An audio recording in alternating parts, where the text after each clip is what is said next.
If you've ever crossed over from living in the Western world like I did in the United States and have traveled to a developing country, the culture shock can be quite intense. Just like it is if someone were to pick up from a developing country and move to a highly developed country, that can be overwhelming. But I've found that it's interesting living here in Kenya because there's a challenge constantly and a struggle to just climatize oneself to a completely different culture. I learn something new almost every day about this culture in Kenya that I'm not familiar with.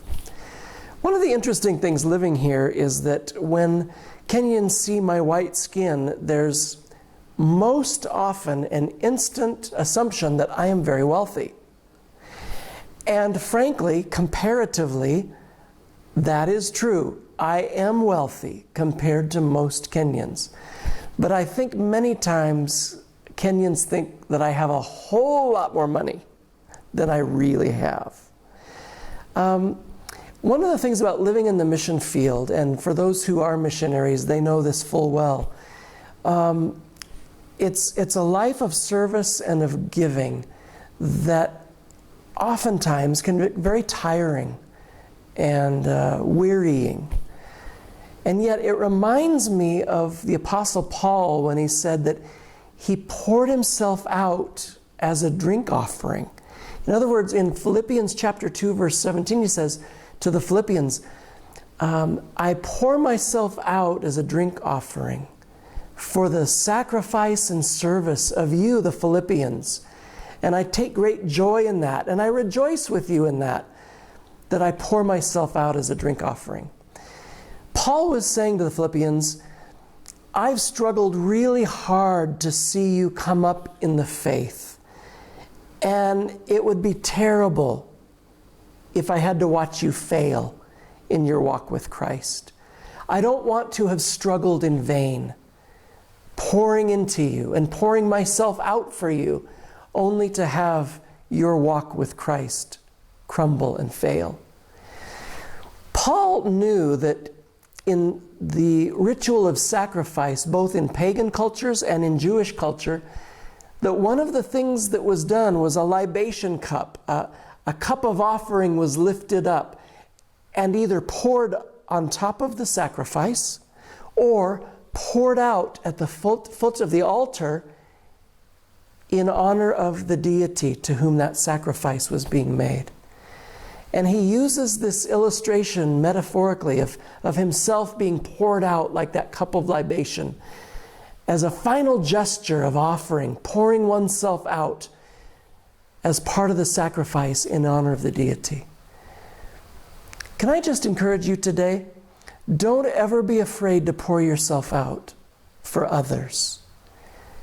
And yeah, you do it by faith.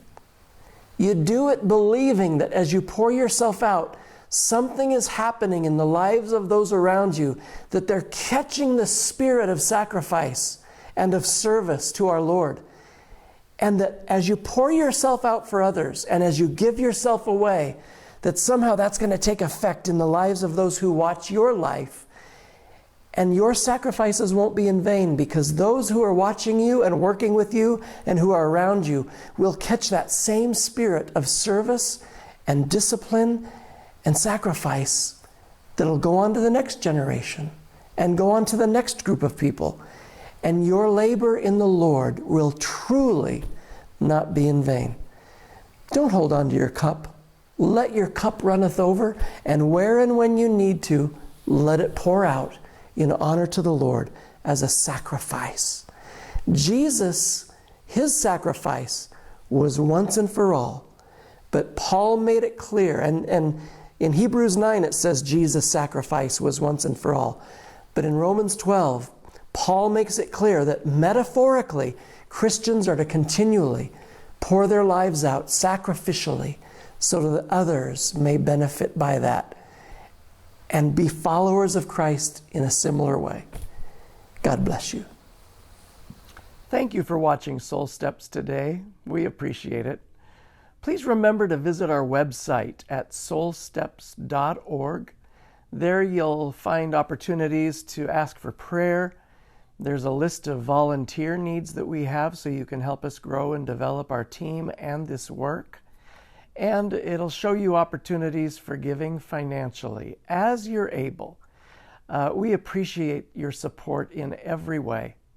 And remember that soul steps are important today because God cares about who you are and how you live. God bless you.